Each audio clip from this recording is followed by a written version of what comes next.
Yare yare.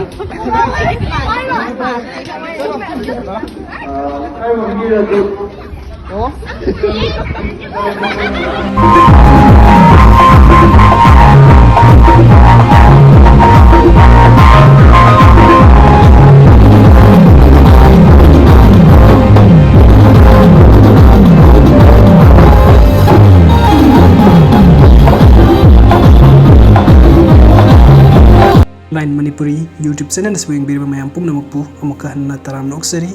yamna nungai taba wari amakakang lijagi ngasidi ay yamna conservative oiba small family amadagini ay nupa itantani ay iche aniga ay ipa ima iche na ay se thabuk afaba ama phangba pamki ay na aduna moigi nungai ba oini hairadi hoi haiki adubu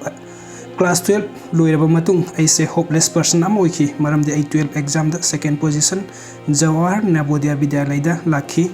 further study ay Hindu college ta tawning bani adubu laibak thibani selgi achauba awaba lay aikoi family da ay gi apamba asa loina mangki IS oige khanbagado adudai drugs ki dunia da tarakhi sahi mari mukti mingtagi oina hingambani aise nongma aikoi family pumba aigi khalaga numit chuppa kapki madugi mikuptagi aigi wakhal hongkhibani aini sase thadoke yamna hotnaki adubu drugs addiction se arai banate adudai ai imada request tobani ai rehabilitation center da lairage laiba pammi haina makhoina yamna harauna yarakhi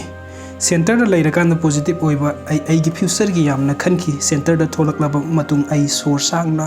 hontoga wakhan lepki hojik haiba thabuksu tawba phai haina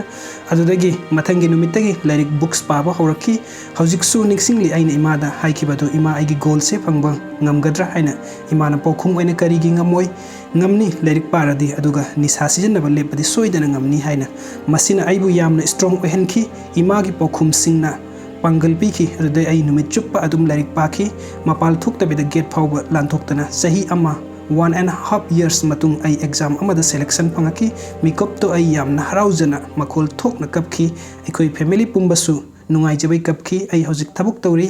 assistant manager oina city bank da adubu ai gi pandam di loidri ai UPSC gi prepare tawgani aduna aina haijaning badi will power lairadi soidana dreams makai phangni